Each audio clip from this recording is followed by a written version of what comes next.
Olá, querido professor, querida professora, tudo bem com você? Seja muito bem-vindo e muito bem-vinda a mais um episódio do Selfcast Café com Pedagogia. Eu sou Mônica Dias, professora e formadora de professores, e criei esse espaço aqui com muito carinho para todos aqueles que acreditam que educar também é um ato de cuidado. Então seja muito bem-vinda a mais um episódio, pega a tua xícara de café, de chá, tua aguinha gelada, fica aí bem confortavelmente e vem comigo para mais um episódio. E no episódio de hoje, que tá para lá de especial, nós vamos falar de um assunto muito bacana, que às vezes causa aí algumas dúvidas, algumas inquietações, mas que a gente vai conversar tudo sobre ele hoje. Nós vamos falar sobre pensamento algébrico. O que é pensamento algébrico? Como trabalhar o pensamento algébrico na sala de aula?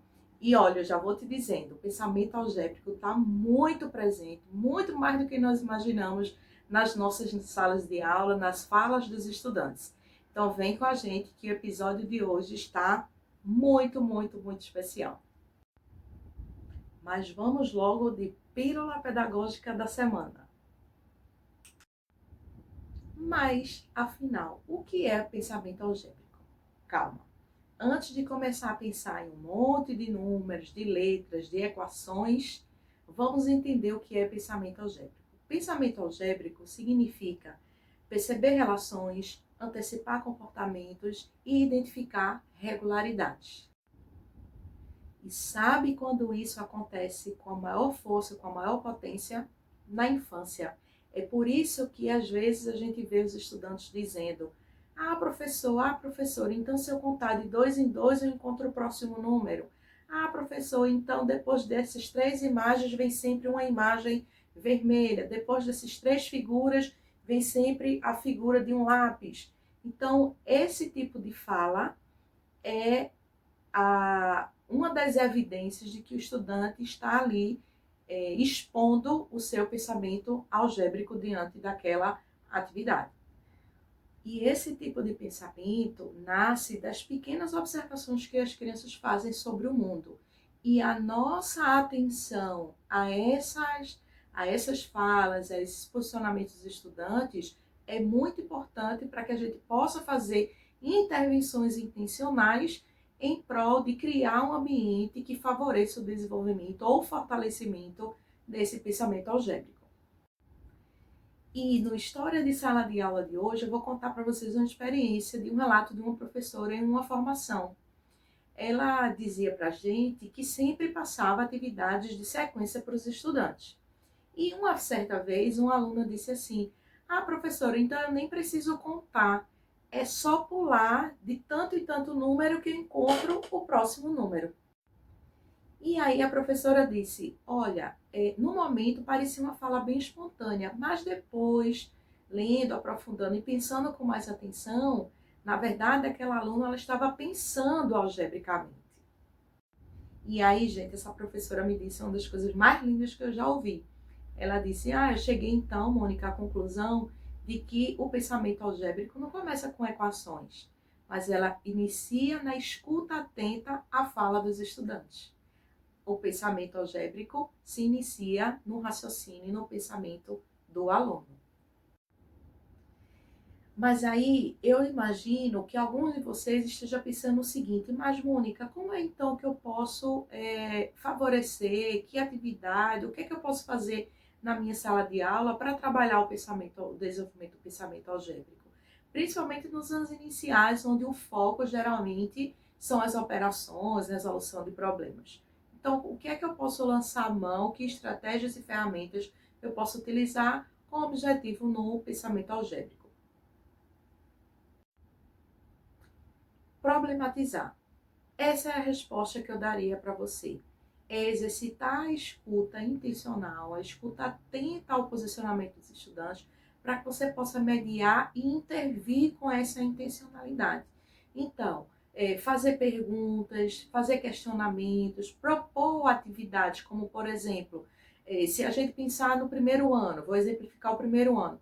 A primeira habilidade de álgebra no primeiro ano só tem duas, mas a primeira habilidade de álgebra fala em organizar objetos, agrupar objetos a partir de determinados atributos. Então, você pode dar objetos para os estudantes e pedir que eles, em primeira mão, organizem esses objetos conforme os atributos que eles possam estipular ali. A regrinha, né? A gente não vai falar atributo para eles, mas a gente vai falar de regrinha. Então, crie uma regrinha e organize esses objetos. Então, ele vai organizar os objetos a partir dos que eles mais gostam, que eles mais se identificam, que eles acharam mais bonito, da cor que eles preferem, do tamanho. Então, eles vão aí utilizar de diversos atributos. Vai ser bem interessante, uma atividade bem interessante. Porque possa ser até que aconteça, por exemplo, dele inserir em algum desses grupos algum elemento, algum objeto que não atenda aquele determinado atributo. Então, é nessa hora que a gente faz total diferença, problematizando, questionando. Olha, esse objeto, ele está obedecendo a esse atributo, ele tem o mesmo elemento, a mesma característica que os demais.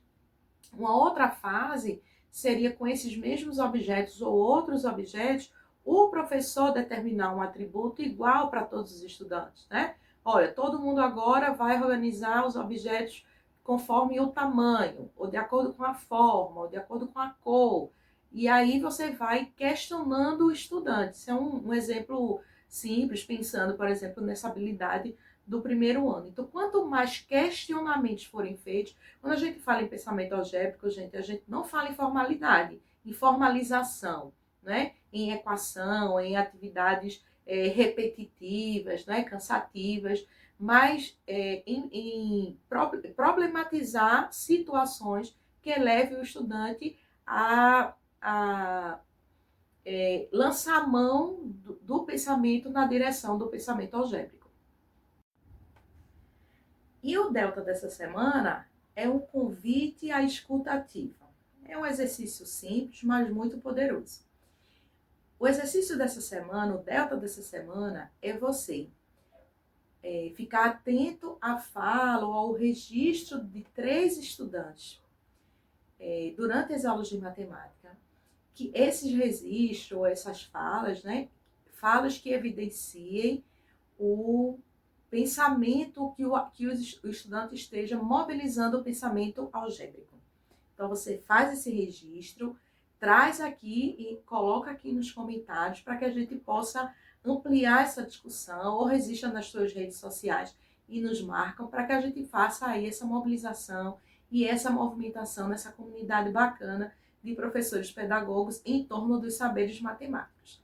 Combinado? Então, espero aí ver bastante registro, espero aí vocês olhando para os estudantes, tentando identificar aí, ao longo da semana, essa mobilização desse pensamento algébrico. Afinal de contas, não é?